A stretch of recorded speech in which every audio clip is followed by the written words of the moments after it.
I was diagnosed with autism, and more specifically, Asperger syndrome, a few months ago. For a long period of time, everyone believed that I had selective mutism, a similar disorder.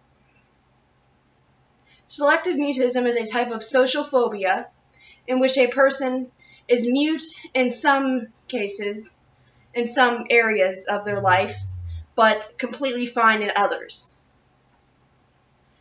My therapist, however, began to suspect that I have autism. Due to the fact that I can't make eye contact, speaking to people is very difficult and is almost impossible for me to relate to others, etc. Living with autism is a difficult thing, but I am getting better. Asperger syndrome is a neurological disorder.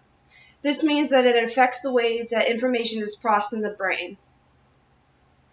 Asperger syndrome is often referred to as an invisible disability. People with Asperger syndrome are able to function relatively normally, however. The only difference between people with Asperger's and others is the fact that we process information differently. Asperger syndrome is hereditary. It is passed down through generations. For example, it took years to fully understand that I have Asperger syndrome because in females it often goes undiagnosed. It was first passed off as a social phobia. Autism is prevalent in 1 in 59 people, according to AANE.org.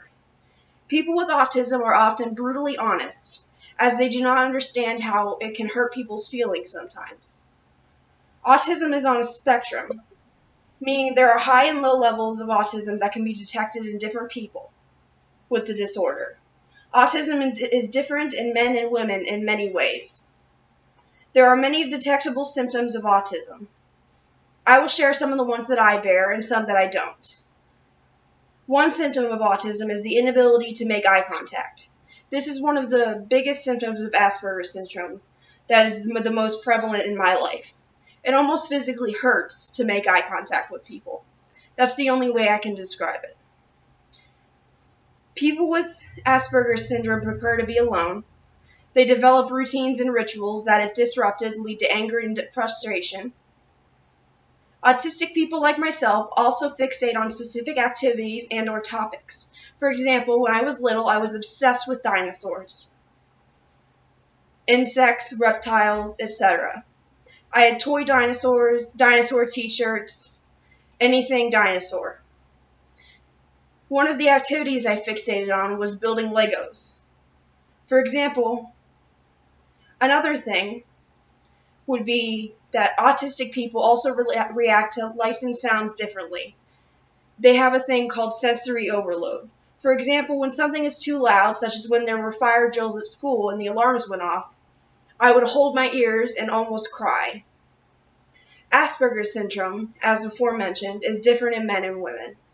It goes undetected in women because women are able to adapt more easily, according to Healthline. Women are able to force themselves to make eye contact when having conversations more easily. For example, I am able to do this, but with an excruciating amount of effort. Women also prepare jokes and conversations ahead of time and practice them before having the conversations with actual people. I do this as well, which is embarrassing to admit. Women mimic the social behaviors of others and are easily mistaken as just being shy or socially inept. Women are also able to imitate expressions and gestures to appear normal. I can do this to an extent, however, I am still learning. There is no cure for autism yet, as it is a neurological disorder, but people with autism are continuing to strive and thrive and persevere through life.